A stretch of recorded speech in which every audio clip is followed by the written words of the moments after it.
안녕하세요. 뉴스와 사람들입니다. 윤석열 탄핵 8차 변론에서 국회 측 장순욱 변호인은 조태용 국정원장에게 다음과 같이 질의합니다. 증인 통화 내역을 보면 계엄 전날인 12월 2일 날 대통령 영부인으로부터 문자를 2통 받아요. 그런 내역이 있습니다. 그리고 그날은 답장을 못하고 그 다음날 증인이 답장을 보냈어요. 그건 무슨 내용인지 기억나십니까? 글쎄요, 금방 기억이 잘 안 납니다. 그런 내용을 이 민감한 시기에 주고받았다는 걸로 누가 의심을 하면 어떻게 답변하시겠어요? 결국 뭐가 남아 있으면 그걸 보시면 판단이 되지 않을까 싶습니다. 예. 조태용의 동공지진의 서막입니다. 이어 장 변호인은 다음과 같이 파고듭니다. 근데 지금 증인은 남아있는 것도 없는데 의심을 하셨잖아요.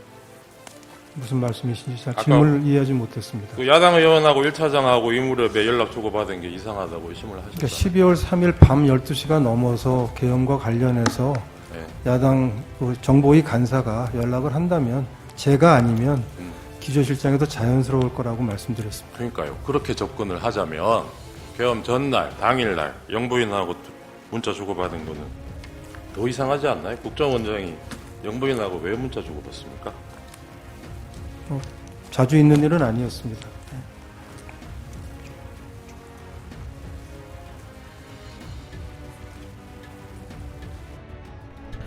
같은 날 흥미롭게도 국회 대정부 질의에서 김영환 의원은 최상목에게 다음과 같이 발언했습니다. 예비비 협상을 할 때 12월 2일, 3일도 제가 기억하는데 기재부가 마지막까지 검찰 특활비 특경 이거 얘기 안 했습니다. 예비비 얘기를 하셨어요. 복원시켜달라. 제가 그래서 질문 드리는 건데요. 12월 3일 당일 기재부가 국정원 예비비 지출한 거 아세요? 전 모르겠습니다. 혹시 밑에서 보고 못 받으셨어요? 네, 전 모릅니다. 비상계엄 전에 그 당일날 네. 국정원이 예비비 가져갔어요.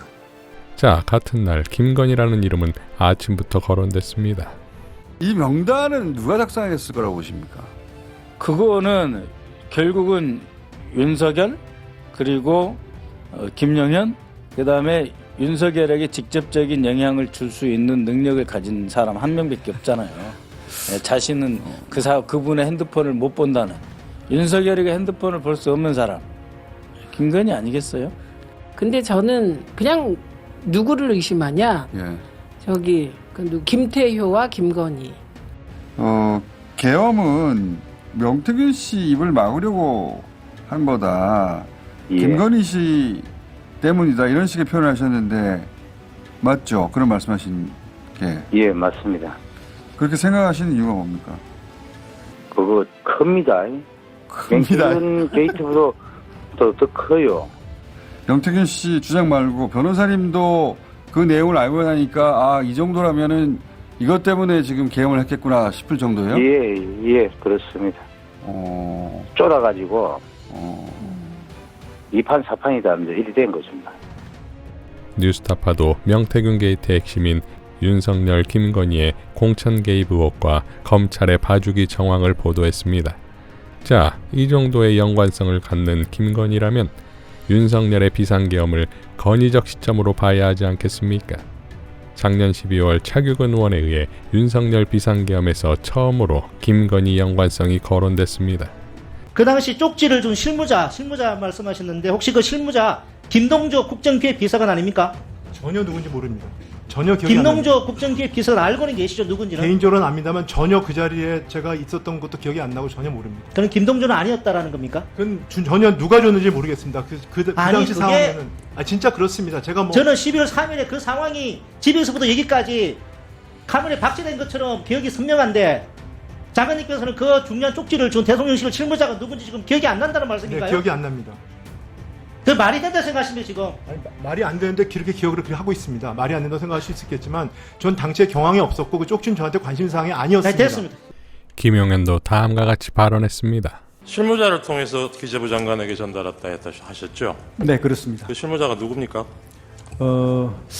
제가 사실은 얼굴은 익어서 주긴 줬는데 급하게 이제 제가 저쪽 국방부로 가야 되는 상황이라 가지고 예. 저 맞습니다. 기재부 장관에게 전달해라. 예, 예. 이렇게 지시를 하셨다는 예, 겁니다. 그렇습니다. 근데 그 실무자가 누구냐고요? 그러니까 실무자 얼굴은 이건데 비서실 그 행정관 같은데 제가 기억은 대통령실 비서실의 네네 행정관. 맞습니다. 네네네. 자, 그러니까 국무위원들이 하나같이 계엄 당일 소집된 상황에 대한 질문을 하면 기억이 안 난답니다. 마치 기억이 안 나야 하는 것처럼 말입니다. 그러니까 건의적 시점으로 이 계엄 기획의 코어가 김건희라면, 즉 당일 국무회의 현장에 김건희가 있었다면 어떨까요? 흥미롭게도 JTBC의 단독 경호관 빼라, 출입 기록 말라, 계엄 당일 경호처의 수상한 행적에 따르면 계엄 당일 대통령 경호처의 수상쩍은 움직임이 포착되었다는 건데, JTBC 취재 결과 김건희 여사 라인으로 꼽히는 이광우 경호본부장이 계엄 선포 직전 대통령실 본관을 담당하는 경호관들을 철수시켰고, 대신 수행부 경호관을 배치했고, 이후 대통령실에 도착한 국무위원들의 출입 기록도 남기지 말라고 지시했다는 겁니다. 일부 장관들을 눈에 띄지 않는 경로로 대통령 직무실로 이동시킨 걸로 안다는 대통령실 관계자 진술도 보도했습니다.